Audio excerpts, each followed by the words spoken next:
Salam kerahiman. Hari ini 27 Januari. Kita akan baca dari 651 dan 654. Kita mulai ya. Dalam nama Bapa dan Putra dan Roh Kudus. Amin.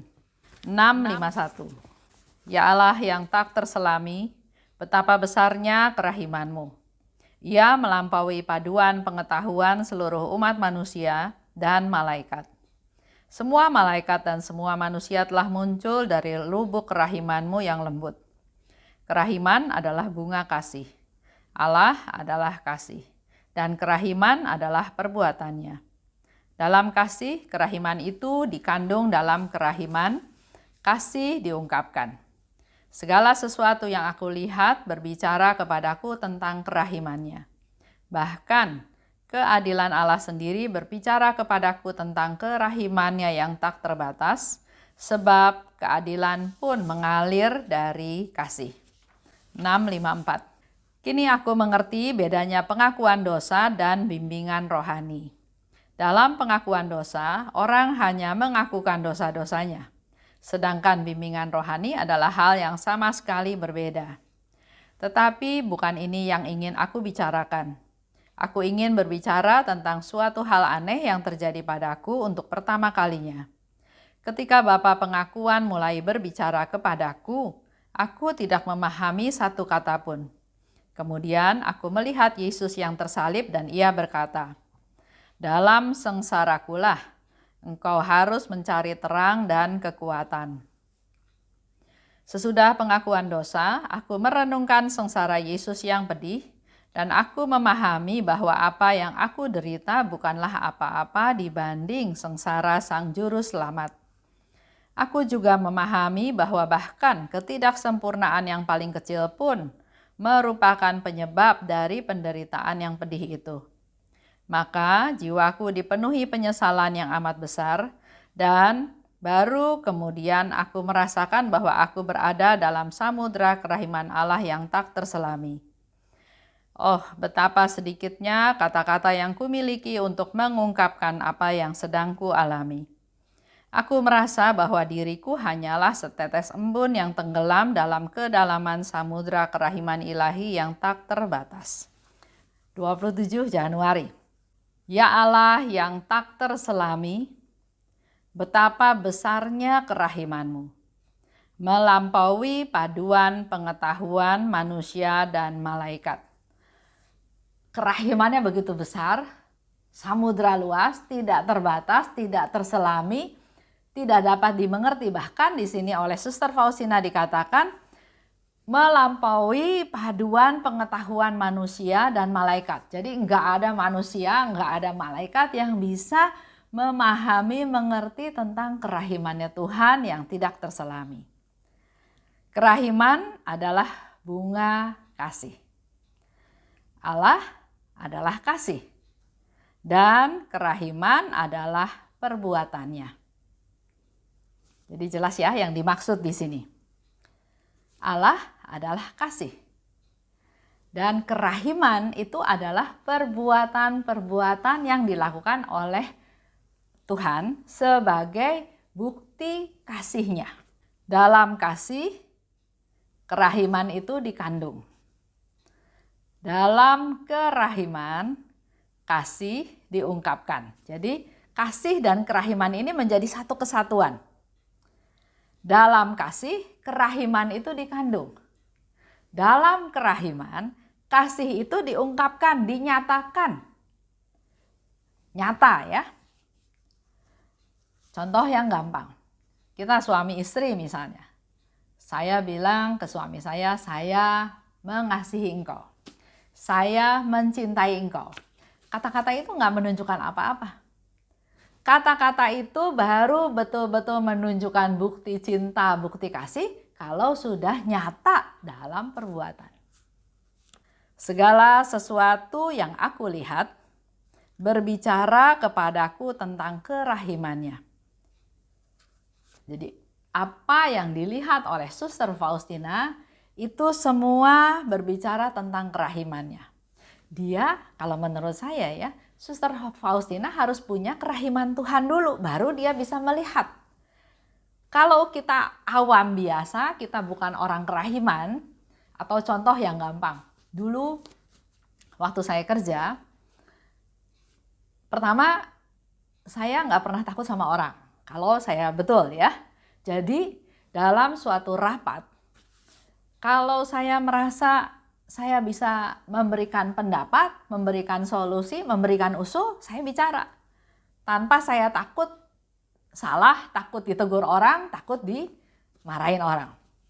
Pernah suatu kali saya berbicara, tiba-tiba, ini dalam rapat ya, jadi ada dua perusahaan. Waktu itu ceritanya mau gabung. Saya mewakili perusahaan A, sedang berbicara dengan sisi perusahaan B. Tapi perusahaan B ini bosnya agak otoriter, agak mau menang sendiri, kerjanya bisanya nyalah-nyalahin orang. Nah, saya dari perusahaan A merasa saya harus jawab dan saya berbicara.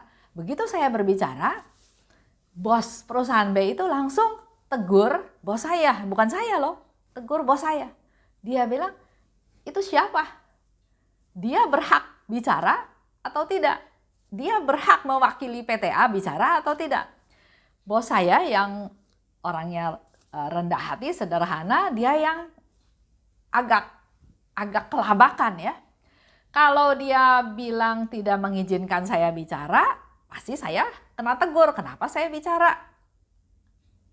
Tapi kalau dia bilang saya mengizinkan saya bicara mewakili perusahaan, kalau nanti saya salah ngomong, gimana? Tapi akhirnya bos saya bilang, iya, Esther mewakili perusahaan A untuk bicara dengan Bapak. Oh, oke, katanya kalau begitu silahkan bicara. Ya sudah, saya bicara lagi lebih lanjut apa yang saya pikir perlu disampaikan tanpa ada rasa takut atau rasa kecil hati atau hal-hal yang seperti itu ya. Setelah selesai meeting, saya bilang sama bos saya bahwa si bapak perusahaan B itu kurang ajar dalam tanda kutip. Dia nggak hormat sama bos saya, dia menekan bos saya dengan menunjuk saya ini siapa, kok berani-beraninya ngomong gitu ya. Jadi saya memberi kesan kurang baik tentang bos B ini kepada bos A saya ya. Itu pendapat saya. Tapi kalau saya melihat dari sisi kerahiman, memang dealnya nggak jadi ya. Karena ada banyak masalah ya. Yang itu saya bilang bos B-nya itu agak mau menang sendiri terus. Dealnya nggak jadi. Tapi di situ sekarang kalau saya evaluasi dari sisi kerahiman, itu semua sudah karyanya Tuhan. Sudah Tuhan pimpin. Jadi segala sesuatu itu bicara tentang kerahiman Tuhan. Tuhan itu begitu mengasihi bos saya, begitu mengasihi saya juga, sehingga dengan adanya perdebatan tersebut, deal nggak jadi. Kalau waktu itu dealnya jadi, wah, kita akan makin ditekan-tekan sama dia, makin diinjak-injak dalam tanda kutip karena posisi dia jauh lebih tinggi, lebih berkuasa dan ya lebih ngomong seenaknya gitu ya. Nah, itu yang saya maksud. Jadi kalau saya sudah belajar tentang kerahiman, saya sudah tahu banyak baca tentang kerahiman, melalui kejadian itu saya bisa bersyukur bahwa setiap yang saya lihat, yang saya alami, berbicara kepada saya tentang kerahimannya Tuhan, kebaikannya Tuhan, perlindungannya Tuhan. Tapi waktu dulu saya anggap, wah ini si bos B nggak beres Pak. Jadi nggak mau joinnya itu bukan karena sebab lain, tapi ini nggak beres gitu ya. Dan memang bukan kita yang ditolak, bukan kita yang menolak. Si bos B yang menolak karena saya nggak mau lah join sama kalian. Mungkin saya nggak tahu bos B punya tujuan yang lain ya, tapi tidak terjadi. Dan waktu itu sedikit ada penyesalan.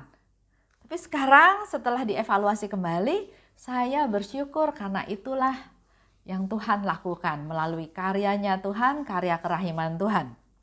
Jadi berbicara tentang kerahimannya. Dan keadilan pun mengalir dari kasih. ini juga satu contoh ya, dalam perusahaan kan memang ada aturan ya, ada aturan. Salah dihukum, salah SP, salah lagi misalnya sampai dipecat. Nah, pernah suatu kali ada satu manajer melihat ada satu karyawan melakukan kesalahan. Jadi manajer ini, dia manajer personalia, dia mengambil satu tindakan harus dipecat orang ini karena salah besar gitu ya. Dievaluasi oleh kita yang lain-lain. Nah, bos saya, ownernya, bilang bahwa kalau keadilan tidak pakai kasih, hanya melulu bicara adil, bicara salah hukum, salah dihukum, maka yang terjadi akan timbul suatu kekejaman. Memang betul dia salah, memang harus dipecat, harus dihukum karena ada aturannya. Ya. Tapi kalau nggak pakai hati, bisa jadi kejam. Nah, di sini dikatakan keadilan pun mengalir dari kasih. Jadi kalau kita melakukan sesuatu keadilan pun tetap dasarnya adalah kasih. Jangan hanya berdiri sendiri keadilan tersebut. Lanjut. Di 654. Aku tahu bedanya pengakuan dosa dan bimbingan rohani. Pengakuan dosa mengaku dosa. Beda dengan bimbingan rohani. Bapak pengakuan berbicara, tapi aku sama sekali nggak ngerti. Pernah suatu kali waktu Suster Faustina pergi untuk menerima sakramen tobat, dia mengakukan kesalahannya, pelanggarannya, dan waktu Bapak pengakuan itu mengatakan sesuatu, dia nggak ngerti apa yang dikatakan oleh Bapak pengakuan tersebut. Dan di sana dia mendengar Yesus berkata, dia melihat Yesus yang tersalib dan Yesus berkata, dalam sengsarakulah engkau harus mencari terang dan kekuatan. Jadi waktu pastor itu bicara, Suster Faustina enggak ngerti karena memang Tuhan mau menunjukkan solusinya, menunjukkan jalannya bahwa dalam sengsarakulah engkau harus mencari terang dan kekuatan. Jadi terang dan kekuatan itu ditimba, dicari dalam sengsaranya Tuhan. Dengan merenungkan, dengan menghayati, dengan memeditasi, Tuhan akan memberikan kekuatan dan terang. Sesudah pengakuan dosa, kemudian Suster Faustina merenungkan sengsara Yesus yang pedih. Kalau saya biasanya setelah mengaku dosa, pastor memberikan penitensi ya. Dia katakan doa 5 kali Salam Maria, doa 10 kali Bapa Kami. Ya udah saya keluar, saya berdoa. Dan mohon ampun sekali lagi dan udah selesai. Tapi hari ini kita belajar dari Suster Faustina, setelah selesai mengaku dosa, dia duduk diam merenungkan sengsara Yesus yang pedih. Ternyata yang aku derita ini enggak ada apa-apanya dibandingkan dengan sengsaranya Yesus. Kita sering mengasihani diri sedemikian hebat sampai seolah-olah kitalah yang paling menderita di dunia ini. Tapi setelah merenungkan sengsara Yesus, Suster Faustina bilang, deritaku tuh nggak ada apa-apanya dibandingkan dengan deritanya Tuhan Yesus. Dan ternyata ketidaksempurnaan yang paling kecil pun merupakan penyebab penderitaan pedih tersebut. Jadi kalau kita melakukan sesuatu tidak sempurna dengan sengaja, jadi ketidaksempurnaan yang kecil pun itu melukai atau menyebabkan penderitaan pedih tersebut. Contoh yang gampang, suami istri. Misalnya, saya dengar suami saya panggil saya, tapi saya lagi malas jawab. Jauh, mau apa sih panggil-panggil terus gitu ya. Terus misalnya saya diem aja. Waktu dia turun, dia bilang, tadi dipanggil nggak kedenger? Saya dengan enteng jawab, nggak kedenger. Memang tadi manggil. Seolah-olah tidak ada salah kan? Tapi dengan kita merenungkan sengsara Yesus, dengan memeditasi apa yang Yesus derita, apalagi di sini dikatakan ketidaksempurnaan yang paling kecil pun merupakan penyebab penderitaan pedih tersebut. Saya evaluasi lagi, saya salah. Saya mendengar, tapi saya pura-pura nggak dengar. Itu ketidaksempurnaan yang kecil ya, yang nggak ada artinya. Tapi itu menyebabkan Yesus menderita yang pedih. Silahkan Bapak Ibu evaluasi sendiri ya. Tapi itu yang saya rasakan.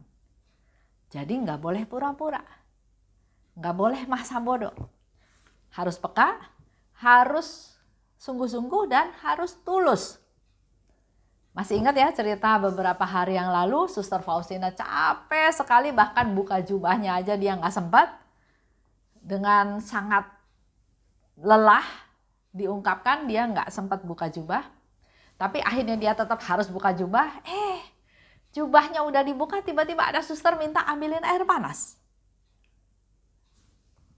Kalau jadi Suster Faustina kan bisa pura-pura tidur, menolak, capek, nanti lagi, dan banyak alasan.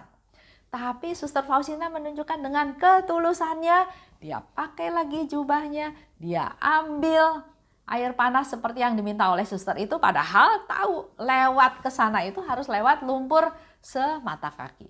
Jadi yang diharapkan di sini adalah kita punya spirit kerahiman, kita belajar tulus. Lebih lanjut dikatakan oleh Suster Faustina, aku sungguh menyesal dan aku merasa berada dalam samudra kerahiman Allah yang tidak terselami. Dengan ketidaksempurnaan kecil itu pun karena menyebabkan Yesus menderita, maka dia menyesal. Dia nggak boleh melakukan ketidaksempurnaan yang sekecil apapun untuk membuat Yesus tidak menderita. Pada saat dia menyesal, dia merasa berada dalam samudra kerahiman Allah yang tak terselami. Jangan membela diri, jangan ngotot benar. Tapi kalau memang salah, akui kesalahan dan menyesal. Dan penyesalan itu mendatangkan rahmat berkat dari Tuhan untuk kita semua. Seperti yang Suster Faustina katakan, dia sungguh menyesal dan dia merasa ada dalam samudra kerahiman Allah yang tidak terselami. Satu contoh mungkin jadi bahan refleksi kita semua ya. Contoh misalnya kita menerima sakramen tobat. Menyesal atas segala dosa-dosa kita. Sebutin dosanya 1, 2, 3 ya, kita berdosa. Dan kita dapat absolusi. Kita selanjutnya berdoa melaksanakan penitensi. Setelah itu kita berdosa lagi atau apa? Biasanya ada dosa yang berulang. Dosanya ya itu lagi. Coba sekarang belajar dari Suster Faustina. Setelah selesai mengaku dosa, hening, meditasikan sengsaranya Yesus. Semoga hal ini boleh menjadi sumber kekuatan dan terang buat kita semua untuk kita menjadi semakin baik. Oke, kita tutup ya dengan doa penutup. Dalam nama Bapa dan Putra dan Roh Kudus. Amin. Allah Bapa yang Maha Baik, terima kasih atas rahmat-Mu, terutama atas Suster Faustina yang Kau berikan kepada kami, di mana kehidupannya yang sederhana, kehidupannya yang sehari-hari, memberikan contoh kepada kami untuk bisa melakukan segala sesuatu dengan sebaik-baiknya. Karena ternyata Tuhan, dengan ketidaksempurnaan kecil pun, aku sudah membuat Yesus menderita. Ampuni segala dosa-dosa, kelalaian, kelemahan kami semua Tuhan. Mampukan kami untuk semakin sering merenungkan sengsara-Mu, sehingga melalui sengsara Tuhan, melalui renungan tersebut, kami boleh terus menimba terang dan kekuatan yang berasal daripada-Mu untuk menjadi bekal hidup kami hari ini dan hari-hari selanjutnya. Kemuliaan kepada Bapa dan Putra dan Roh Kudus, seperti pada permulaan, sekarang, selalu, dan sepanjang segala abad. Amin. Dalam nama Bapa dan Putra dan Roh Kudus. Amin. Salam kerahiman.